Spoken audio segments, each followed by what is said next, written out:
현대 최고의 영상가 헨리 나우인이 이렇게 말했습니다.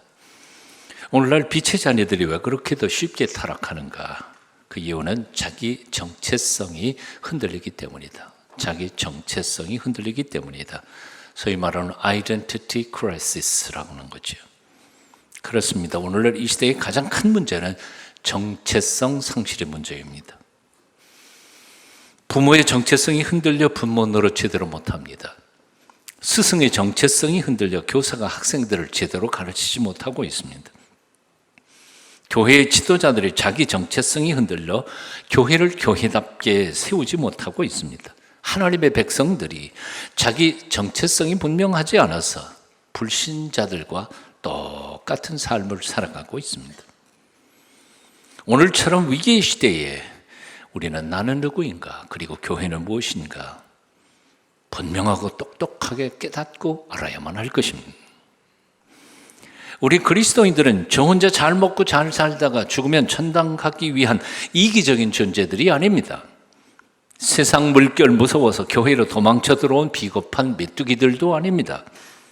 세상의 소금으로, 세상의 빛으로 선한 영향력을 미치며 세상 속에서 살아야 하는 거룩한 하나님의 독수리들입니다.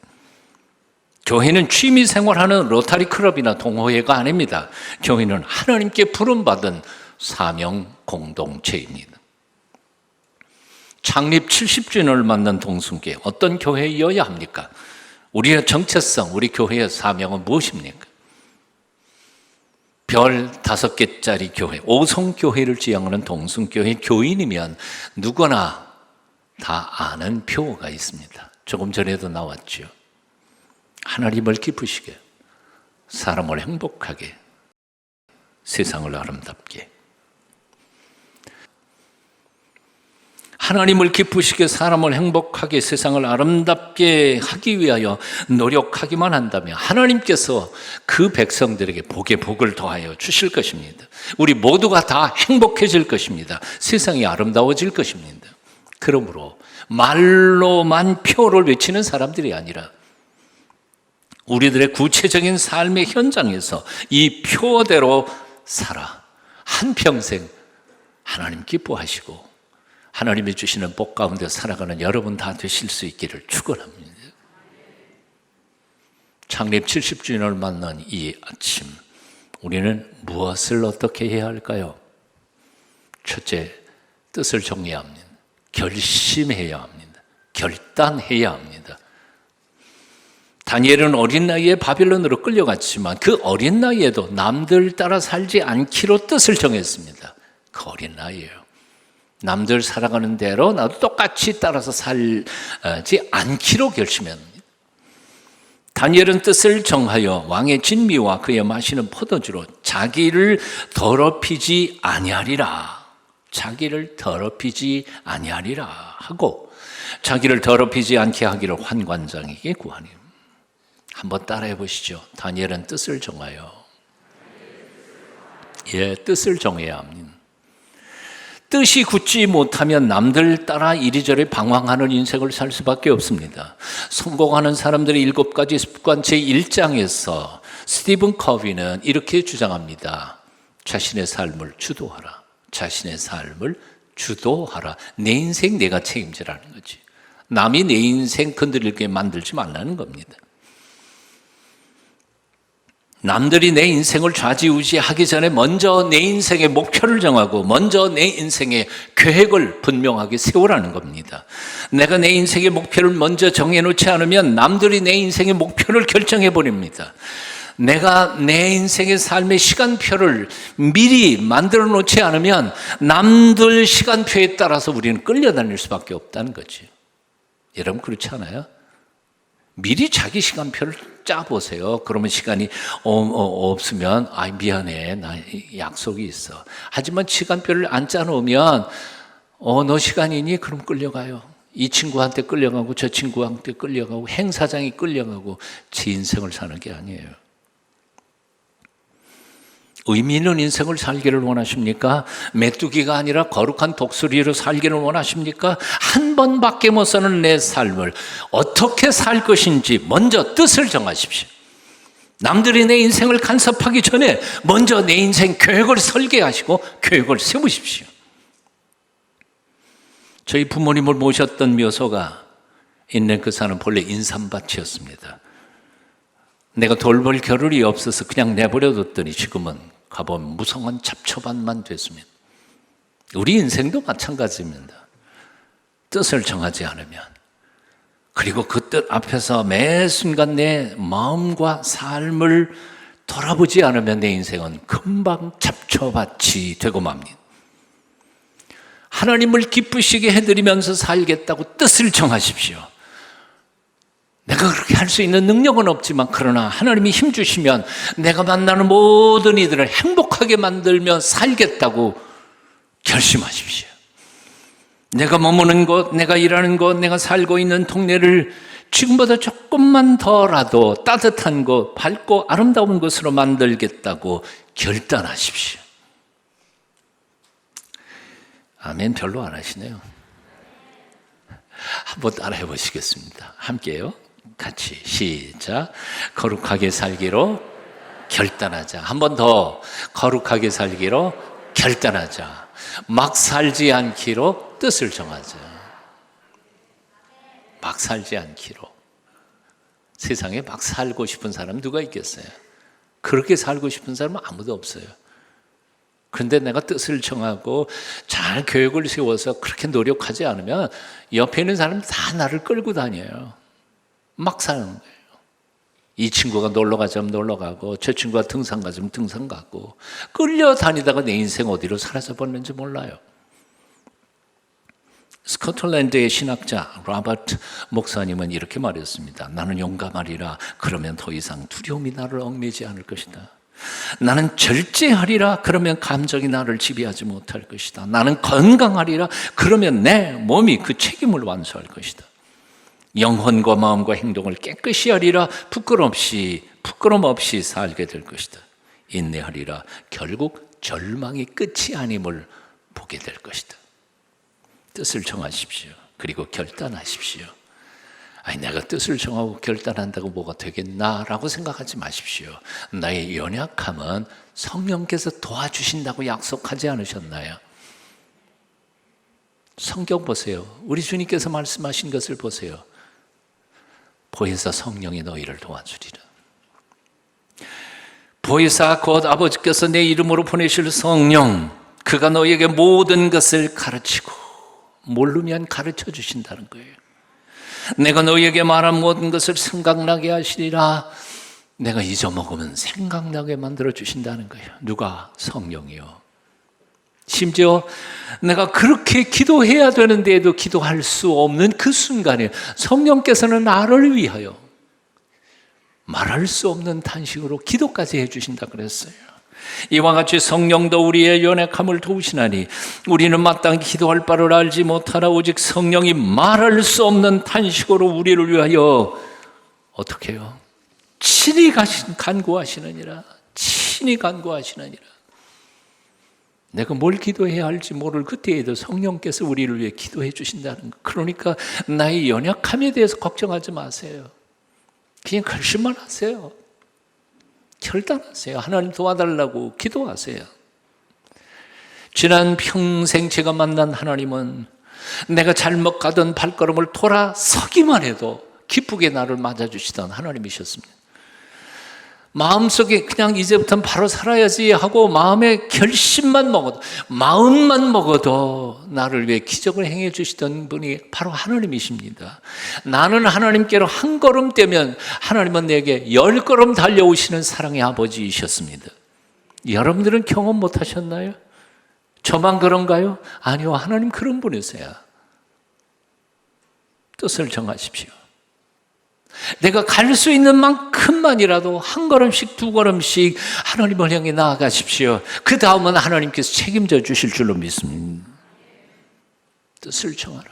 결단하라. 창립 70주년 주일 아침 무엇을 결단할까요? 둘째, 작은 일에 충성하기로 결단하십시오. 작은 일에도 충성하기로. 예수님의 달란트 비유에서 5달란트, 2달란트 받은 두 종에게 주인은 똑같이 이렇게 칭찬합니다. 말 토시 하나 다르지 않아요. 내가 작은 일에 충성하였으니 내게 큰 일을 맡기리라. 내가 작은 일에 충성하였으니 내게 큰 일을 맡기리라. 작은 일에 최선을 다하는 사람만이 큰 일도 할 수 있는 법입니다.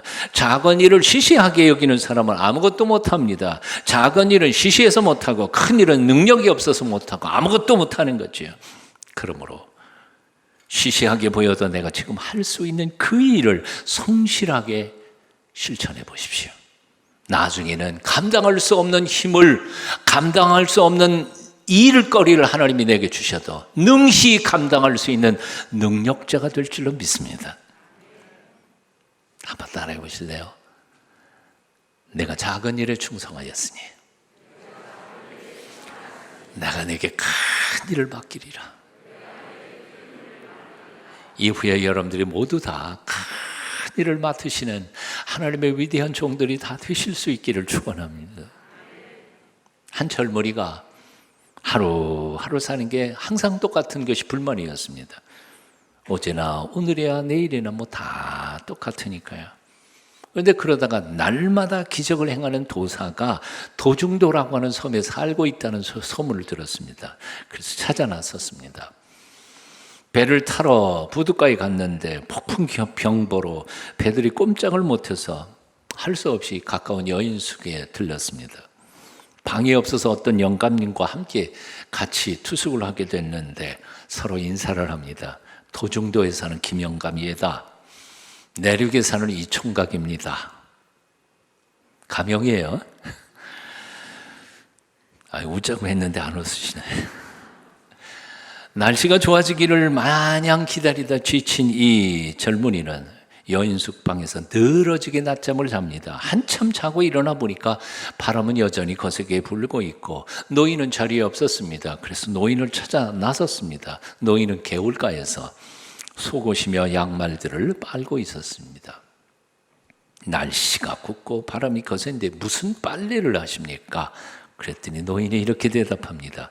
빨래는 바람에 더 잘 마르는 법이라네. 다음 날도 파도는 찾아들지 않자 젊은이는 지루해서 선술집을 찾아가 술로 마음을 달랩니다.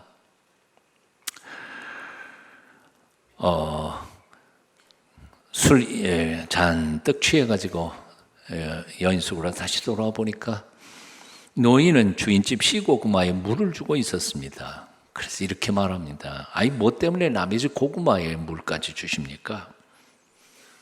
영감님이 이렇게 대답했죠. 누가 하면 어떻소? 다 생명을 살리는 일인데.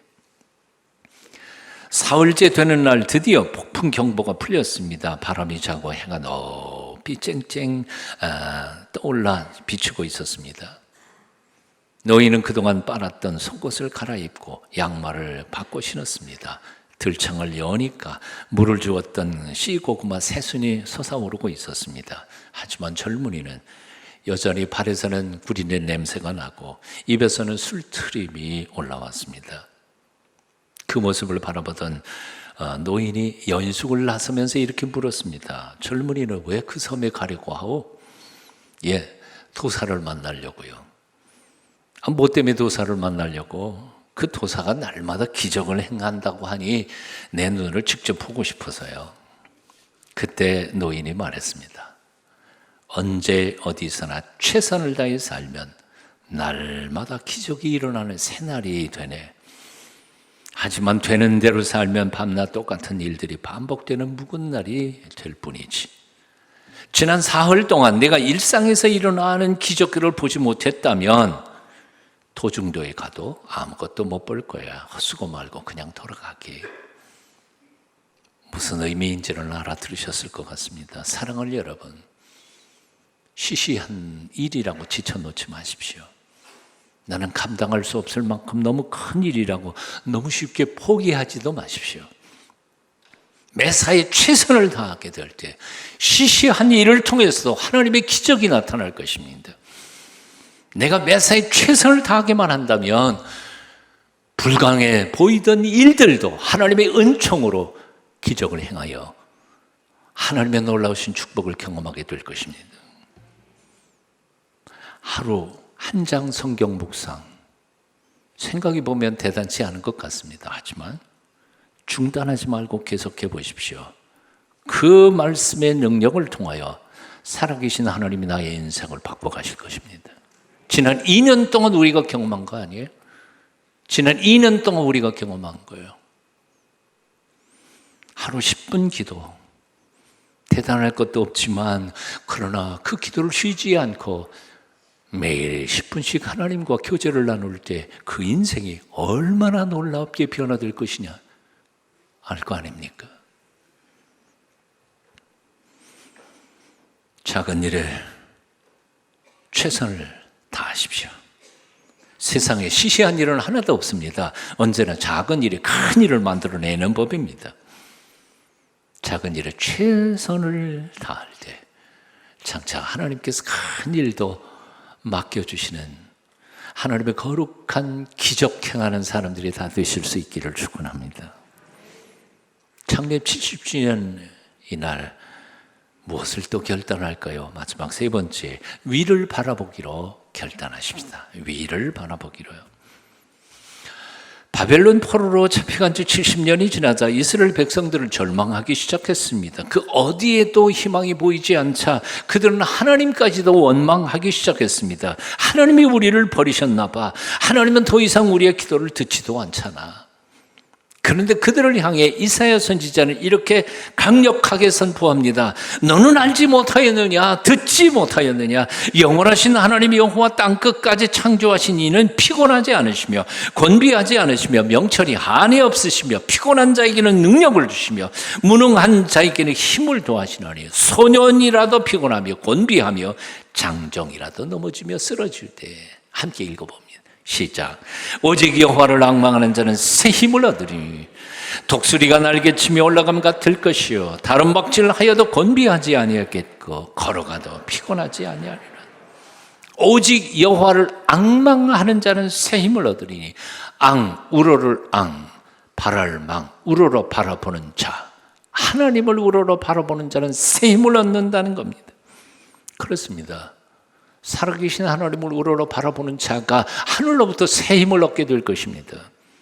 하지만 절망과 낙심에 고개를 딱 떨구고 땅만 내려다보는 자에게는 희망이 보이지 않습니다. 바로 이런 점에서 다윗은 하나님을 이렇게 고백합니다. 시편 3편 3절에 여호와여 주는 나의 방패시요 나의 영광이시요. 그 다음 읽어보실까요? 시작.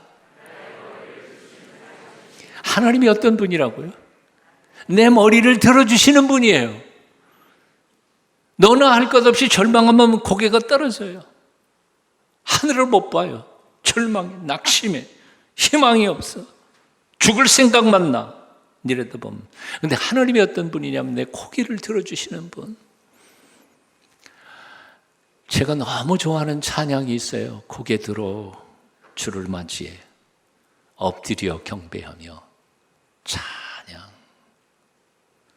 절망하는 마음 가득하고 낙심된 마음으로 고개를 떨구고 있을 때에도 먼저 희망이 안 보여도 고개부터 드세요. 고개부터 드세요. 하늘을 바라보세요. 우리의 인생이 주이신 하나님만 바라보고 우러러올 때 하늘로부터 내리시는 위로와 지혜와 능력을 경험하게 되실 것입니다. 이런 이유 때문에 이사야는 그토록 힘들었던 조국의 고통 속에서도 날마다 이렇게 기도했습니다. 이사야 28장 19절입니다. 여호와여 우리에게 은혜를 베푸소서. 우리가 주를 앙망하오니 뭐라고요? 우리가 주를 우러러 바라보오니 주는 아침마다 우리의 팔이 되시며 환난 때에 우리의 구원이 되소서. 우리가 주를 우러러 바라보니 주여 아침마다 우리의 팔이 되시며 환난 때에 우리의 구원이 되소서. 이사야는 이 기도를 통하여 그 어려운 시절을 잘 극복하고 이겨낼 수 있었던 겁니다. 이 기도가 여러분의 기도가 되시기를 축원합니다.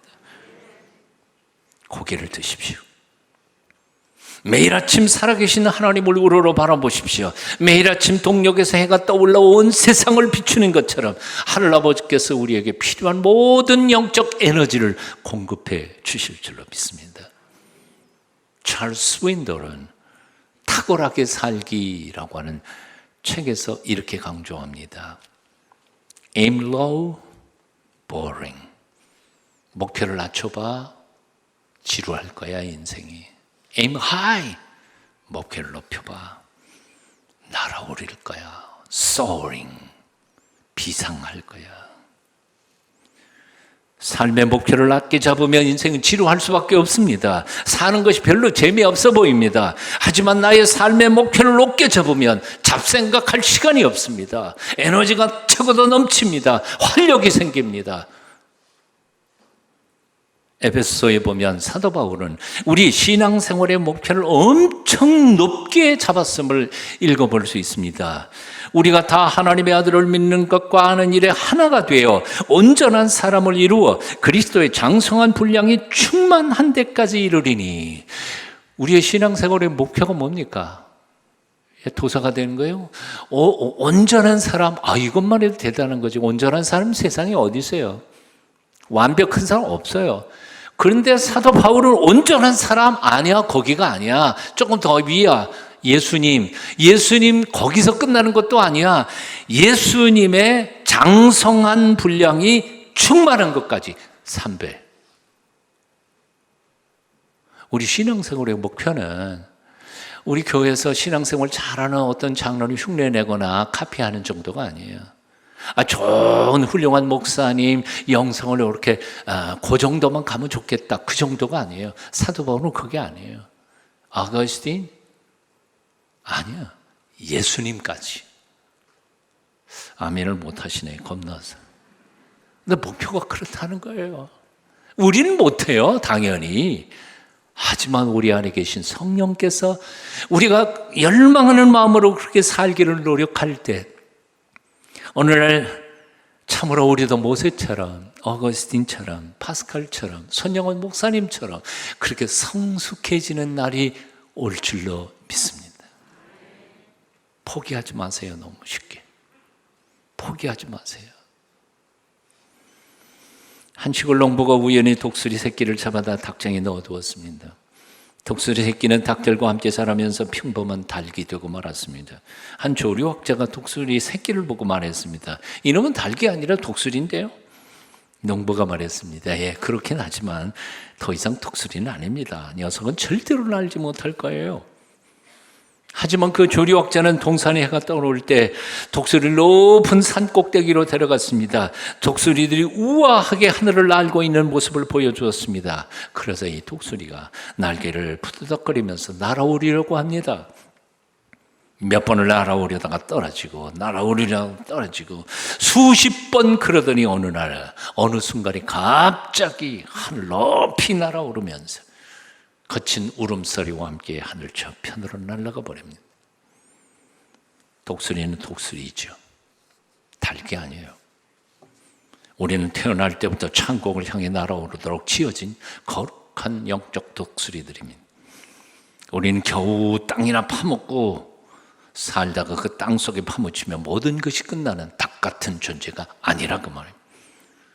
믿음의 날개를 활짝 펴고 천국을 날아올라 온 세상을 가슴에 품고 하나님의 세상에 주시고자 하시는 축복을 선물하는 거룩한 영적 독수리들 되어야 합니다. 우리가 누구인지 그 정체성을 잊지 마십시오. 우리 동순교회가 어떤 교회인지를 잊지 마십시오. 창립 70주년 이제 다시 새로운 꿈을 꾸기 시작해야 합니다. 이 거룩한 아침에 새로운 결단으로 하나님 앞에 서실 수 있기를 축원합니다. 따라해 보십시다. 하나님을 기쁘시게, 사람을 행복하게, 세상을 아름답게, 너의 최선을 다해 하나님을 섬겨라. 너의 최선을 다해 이웃을 섬겨라.